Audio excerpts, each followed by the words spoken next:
naomba Askofu Zakio Sokofu naye asomewe vizuri.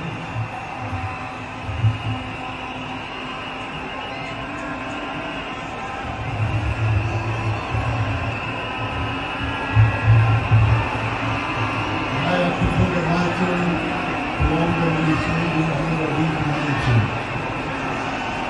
Baba Mwenyezi Mungu, siku hii ya leo